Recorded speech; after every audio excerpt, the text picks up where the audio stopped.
Online sa hotline. And joining us this morning is Councilor Novero, abogado nga makabulig sa aton pila ka mga inputs para mahangpan sa publiko. Ini kag mayara ka mo giyat. Councilor, good morning. Mga Action Art, mga sa Biloga Management and Staff sa Action Radio. Kag good morning sa aton mga palangga na tagpalamati. Yes, as a trial lawyer, a public servant, kag balugi kitang kadamo sa mga monitor nga nagapamangkot. Bala sing natinano na matabo sini after sining squabble do hindi pag-intindihanay dira, habuyanay mga issues, may mga pagkamalaot nga nagaginawa dira sa Commission on Elections. Sir, pwede mo kita mabuligan paagi sa imo legal expertise, ang legal opinion mo personally, parte sining sitwasyon sa Comelec, kag nanong yung pananawan, Councilor? Well, first of all, Action Art, politically, no, and I would say from the political morality ng aton nga issue. Sa mga pananaw ko, ang ginhimo ni Commissioner Guanzon subjected the entire Comelec to trial. Do Comelec diri sa buong ang under trial. Do ginaulat sang tao kung ano ang ilang decision, kag kung ano ang kalidad sang ila decision, kag kung paano ang paghimo sang ila kini nga decision. So that kung ano ang resulta sa sini nga kontrobersiya, more or less ang Pilipinhon makahimo paghukom kung bala matarong ang ginhimo sa Comelec o kung hindi. Number two, yes, sir. Wala kita yan nakabasa sa internal rules ng Commission on Election. No? Kung bala may ara sila prohibition, anong sa ginatawag premature release ang any separate opinion o differing opinion, kasi normally or generally, generally Action Art in a collegial body. Okay.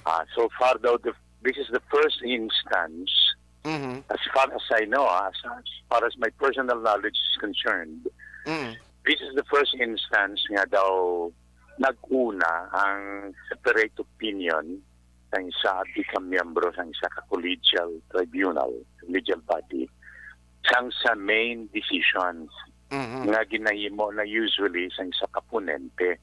Kung may isa, for example, like on Court of Appeals, Supreme Court, Sandigan Bayan, Comelec, ang ginatawag na sila collegial body because hindi lang isa ang nagahimo decision.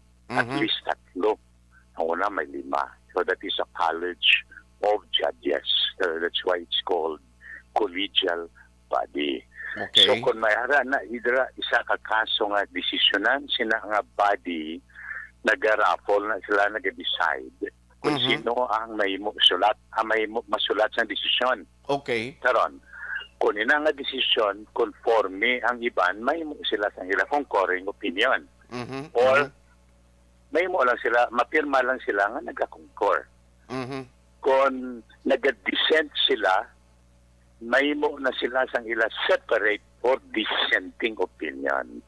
Pero usually, ginahulat pinahanay ang main decision that is being penned by the ponente, by the writing justice or commissioner. Okay. So far as my knowledge is concerned, daw amo nang nauna di nga instansya na nakapagwa ang separate opinion una sa main decision ng collegial body. Okay. Now, I'm not passing judgment on whether that is right or wrong because that depends on the Comelec. Yan isang Comelec Ridor. Okay. Yaman isang Comelec basic jurisdiction. Sila ang mahimo, sinisang nagkakaigo nga paghukom kung bala ma-eksakto na according to their own procedure or not. No? So wala pa sila na nakahimo sang decision. They have not made any pronouncement yet on this issue. Correct. So number 3, I have read the separate opinion of Commissioner Rowena Guanzon and maayo man ang dissertation. Okay. Loaded with authorities, both law and jurisprudence. Magambal kita jurisprudence, mga decisions na sa Korte Suprema. Jurisprudence. And they form part of the law of the land. Kag very empirical man ang iyang factual antecedents or recitations na ginabasihan niya in submitting her separate opinion. Now, hindi man takasiling nga ang tanan nga abogado somehow nagakonforme sa iya opinion. Kay kabalo ka mga abogado ya masusi. May mga punto nga pirmi na may duwa ka opinions insofar as lawyers are concerned. So, yes. You might concur sa iya nga separate opinion, you might dissent. Now, that is not the decision. Ang decision nga wala to niya gyapon sang Comelec. The question, however, is the question action art is this. Kay subong nga adlaw, ma-retire na si Commissioner Gonzon. Question, kung hindi karon mapagwa sang ponente ang decision sang ilang division. Sini nga adlaw. Question, ang iya bala separate opinion will form part of the decision? That is the big question. That is the question. Si ang Comelec, we do not know yet the rules of the Comelec, so hindi ako kapas judgment. I have not read the internal rules of the Comelec. Kasi mababasa ka man lang sa internal rules of Comelec usually kung may kaso ko gida sa Comelec. Diba siya sa rules of sa korte. Kasi sa korte yan, may rules of court kita and basic na sa amon nga mga abogado nga ara na pirmi sa amon kamot. Ang rules of court, kinabasa na namon when we appear in court, when we make pleadings, we make memoranda, submit appeals or petition, certiorari or what.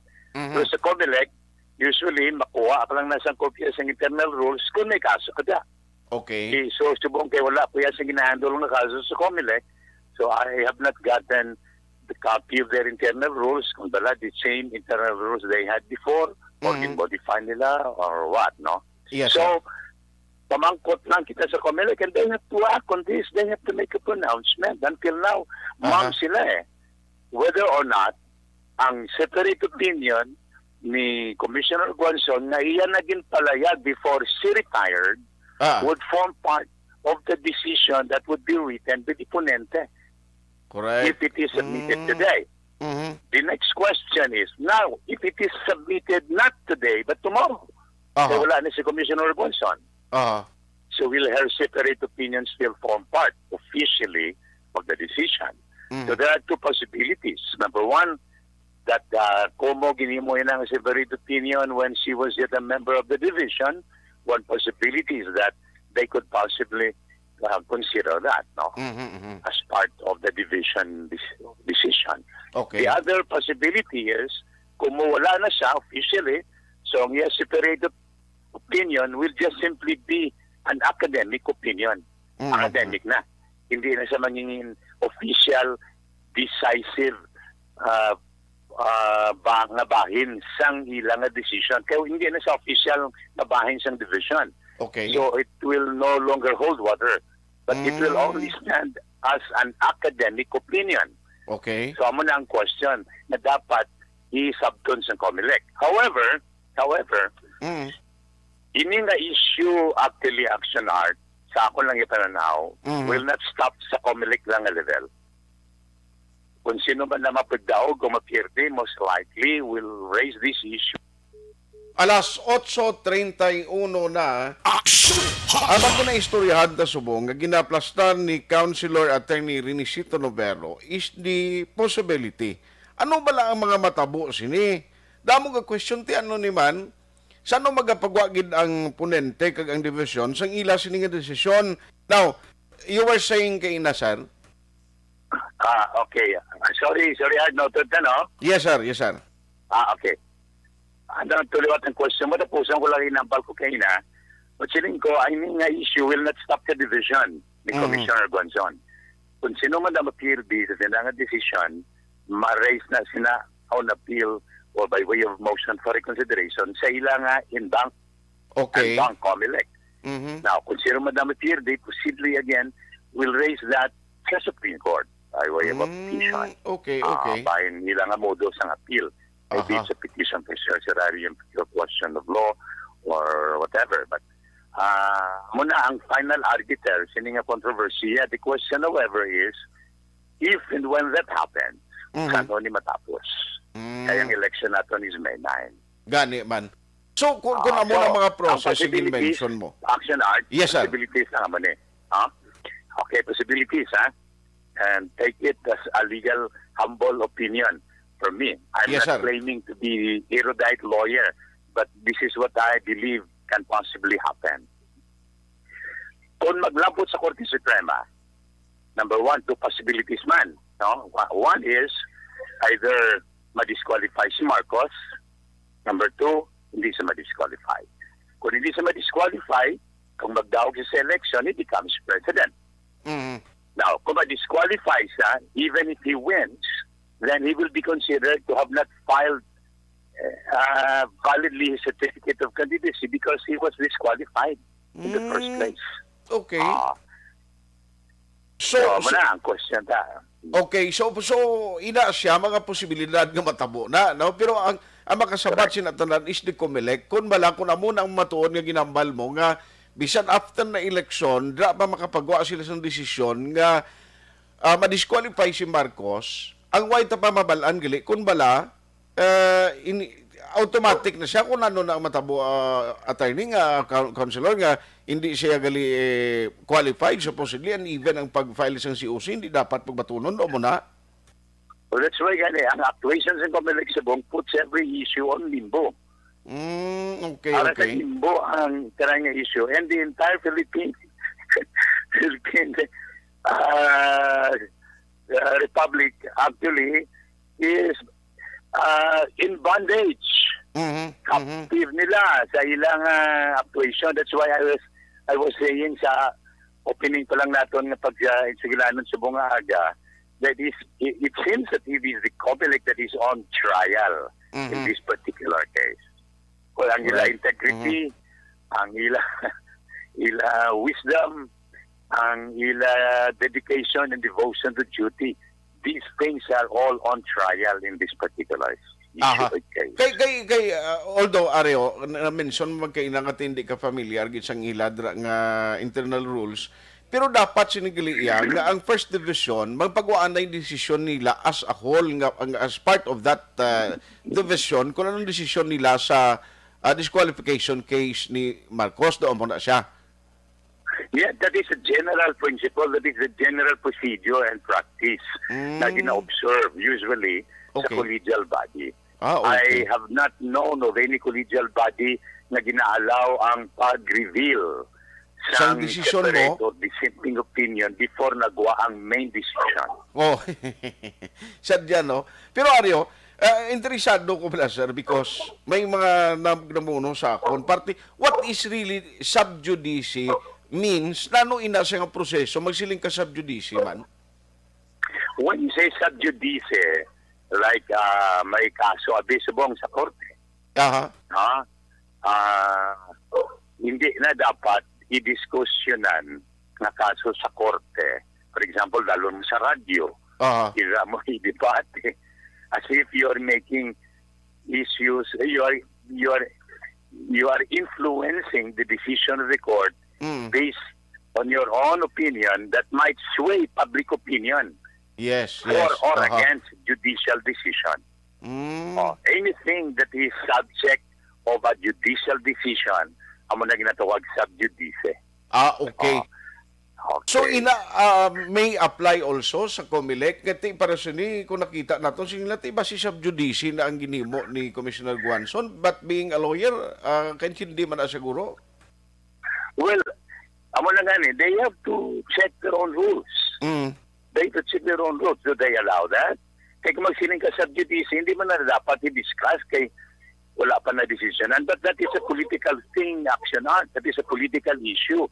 Whether you like it or not, ina nga issue can be discussed in every nook and corner, in private and in public fora. So hindi sa gihapon mag-apply ang sub judice because kung luyag mo man o kung hindi, diskusyonan, debatihan, ara na sa pamahaw, panyaga, panihapon. Correct, So, correct. Kontrobersiya, pati na ang snack sa gabi. So, do malayo, sa ako lang yan, ako lang na yung humble opinion. Okay. So, malayo mo na i-apply ang subjudice sa sila nga political issue sensitive as that. Pero lain naman niya ang issue sa ang issuing and releasing a separate opinion before the main decision is handed down. That is not the issue of subjudice to me, lain na yan. That touches on the rules of procedure ng Comelec, whether that is allowed or not sa ilang rules of procedure. Ang dapat siniguro, this is a big challenge in the leadership of Comelec Chairman nila, kung paano ni ma-resolve, kasi hindi lang niya subong ni mga individual nga si Commissioner Pirulino, si Commissioner Guanzon ang involved diri, kundi the entire, amo nang na-mention mo daw, subong yang ginabantayan sa publiko ang entire commission mo. Okay. So, ara na sa entire commission. So, I don't know again kung ano ang ilang managerial ethics sa sininga sitwasyon. Okay. Can the commissioner call on their individual actions like this? Pero tani, even just personally, if you were the chairman of the Comelec, you are the head of that commission, you can call them. Okay. Diba? Makasubiranon ka mo. Maka-exchange ka mo ideas. You can reconcile whatever differences there are. And then try to pacify and water down the fire. Brewing in the commission or in the division. But it seems nga sa subong, ma'am, ang Comelec chair, ito man retire man gani, subong. Subong man nga adlaw gani, actually correct nang imo ma-retire man ang chairman sang kwan sang Commission on Elections. Depende naman what will happen after the retirement of these two commissioners. Ma-appoint naman sang bago nga commissioner sa chairman, si President Duterte. So, correct. Ang inag-appoint na kamalugpong ko, subong pala ka panumdum na, ano ayan ang imuon si Ninakon? Kung ako nang i-appoint, what will I do? How will I resolve the issue? So, subong pala daan, kabay nga ang ma-appoint ni President Duterte will really be genuinely, authentically impartial. Yes. That will decide the issue based on his own moral conviction, his own genuine conscience, not convenience. Kaya man, kabalo naman kita aksyonar kung sino mga partidos involved. Wakahan na din ang involvado. And usually when money speaks, somehow the conscience is silenced and eclipsed. Di ba? Wala problema. Anyway, it is my honor, gid Councilor, nga nakahatag sa mga inputs mo. Kay siling ko, damo nga pinamangkot kung anong mangin updates ni, and to tell you, hindi lang subong ang chairman sa Comelec ma-retire, hindi lang si Commissioner Guanzon, may ara pagid si Commissioner Socorro Inting will be si Commissioner Socorro Inting will be the acting chairman kay siyang senior commissioner. Kag tatlo gigali ka member subong sa komisyon ang ma-retire. That's why kaya mag-retire na sila. Si Commissioner po ma-retire man today. Siguro, mahipos na lang ko kay ma-retire man ko. Sabi hindi mo ni sila aksyonar, hindi mo na siguro magsalabat. Hindi. I doubt kung magsalabat pa ni sila kay babudlay ni tuon mo. Anyway, so balantayan ini, actually ang akon question doon dugangan pagid sang dugang question right after nga may mga kwan ini mo, may mga balantayan, ang mga turn of events because of the retirement.